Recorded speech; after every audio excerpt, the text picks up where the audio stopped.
The Seattle Seahawks select Gray Zable. All right, ladies and gentlemen, welcome back to the channel. We're talking about Seattle in tonight's video because, folks, this team it's unbelievable. It truly is unbelievable. They kick it off day one of the draft with Gray Zable out of North Dakota State. They follow it up like an hour ago. Nick Manori out of South Carolina. I'm a biased Gamecock fan, but I mean, we're talking about an All-American here. We're talking about a first-round talent. I don't really know why he was in the second round, probably because he's a safety, but they blew me away with both those two picks. And then just the cherry on top, Elijah Royo, tight end in the second round, trading up. John Schneider is blowing me away right now. I literally cannot believe you guys drafted Gray Zable at 19th overall, or maybe it was 18th overall. We talked like one day, we talked 24 hours before the draft about the Seattle Seahawks, and I said, draft Gray Zable. And if you do, you will be immediately impressed. Folks, he started 41 games over 5 seasons. He is unbelievably versatile. He can play left guard. He can play right tackle. He can play left tackle. He can play left guard. He is all over. The dude is so unbelievably versatile. John Schneider just picked an offensive lineman in the first round. I mean, pinch me. This is crazy. He had a 9'3" broad jump. He's an interior offensive lineman. I mean, come on, what are we talking about here? He's explosive, like he's playing on the defensive line. He comes off the ball with power. He can lift defenders off their feet. He's got great movement with his feet, helps it out in the run game. Ken Walker and Zach Charbonnet are going to love him. He's so good at getting to the second level, and that's something that Seattle in their interior offensive line have not had in any way, shape, or form this past season, all right? Or at least consistently. He keeps his hands, very good hands apparently, active, happy feet as well. So you go and watch any scout or, especially we're talking about an offensive lineman, so I like hearing it from offensive linemen. They will tell you straight up, point blank, how good of a value guy this is. And especially with Seattle, we have some question marks at center. And I say that like I'm a Seahawks fan. I'm sorry. I mean that I'm a Packers fan, but I'm saying with Seattle, we have question marks regarding the interior offensive line as it stands. So whether that's right guard, whether that's left guard, because there's a couple of rooks there, or we're talking about second-year center Olu out of Michigan, right? So that's the point, is Gray Zable can literally, in my opinion, play all five. And then we get to Nick Manori, who, like I said, I am a biased South Carolina Gamecock fan here, but genuinely think Kyle Hamilton. Now, I hate comparisons during draft time. I think it's crazy. I think whether it's the NBA, the NFL, people love comparing, and it's fun. I'm not trying to knock on comparisons, but they're always absurd. They're always ridiculous.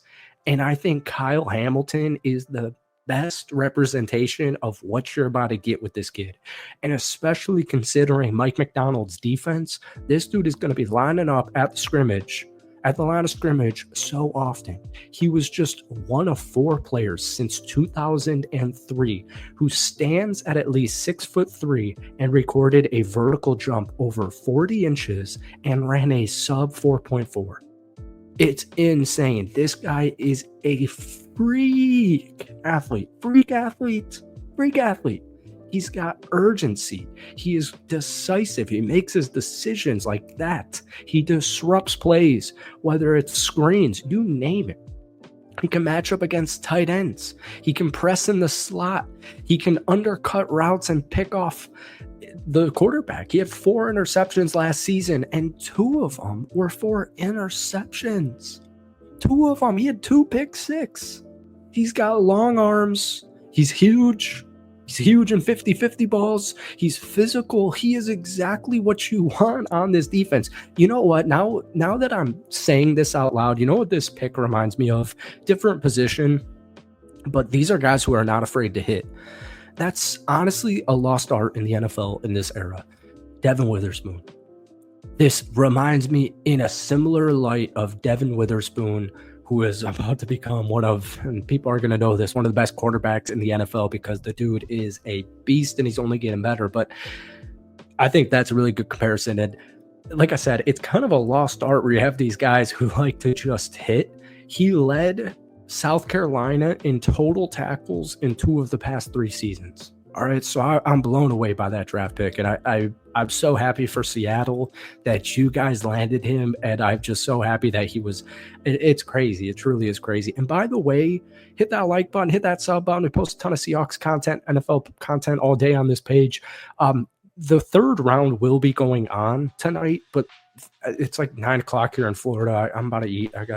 It's probably sitting out there on the doorstep anyways. My point is, it's Friday night. I'm calling it here. So we're just talking about the first 3 picks for Seattle, and we'll get into the rest of the draft as the days progress. So Elijah Arroyo. Now, Seattle's tight end room's interesting. Noah Fant is unbelievably underrecognized across the National Football League. Like, seriously. But he is on the final year of his contract, and just keeping it a buck with you, not too much there in the red zone. And so you guys drafted a rookie, AJ Barner, last season, who, towards the end of the year, we saw his playing snaps rise, and we saw him, he scored a touchdown. Like, he had a good end to the season, but there's not really pop there. I don't know. There's just not too much there. So, or that sounded so disrespectful. That is not what I mean, that there's not much there with AJ Barner. That is not what I mean. But I need a little bit more pop and sizzle in that tight end room. And that's exactly what Elijah Arroyo is going to give you.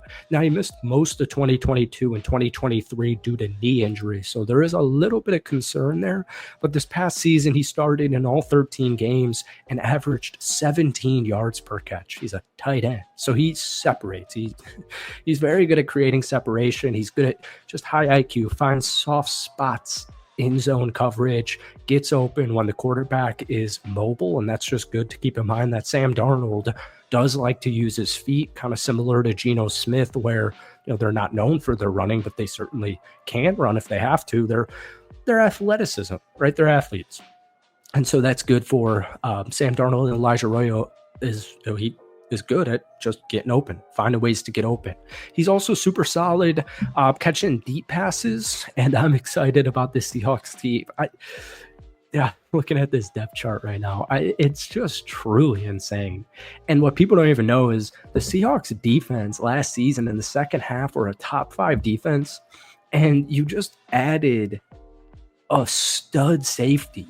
I mean, I'm almost getting blown away here. So we're going to end this video here. I got to pick this food up. But anyways, let me know, the 3rd round's honestly probably going to be done by the time I get this edited and posted. But I hope you guys take a wide receiver, but that is from a super casual stance. If we could take a look at the depth chart, I don't have too much time here. People are crying about a linebacker, but I don't know. I think they're pretty good on linebacker. Maybe another edge. They're a little bit old there. Seattle's a really good team. It's crazy. And they're a wide receiver. They're going to take a wide receiver, and I'm excited for that. All right. That's it for me. Hit that like button, hit that sub button for daily NFL content, and give me your grade for the Seattle Seahawks draft thus far down below. Peace.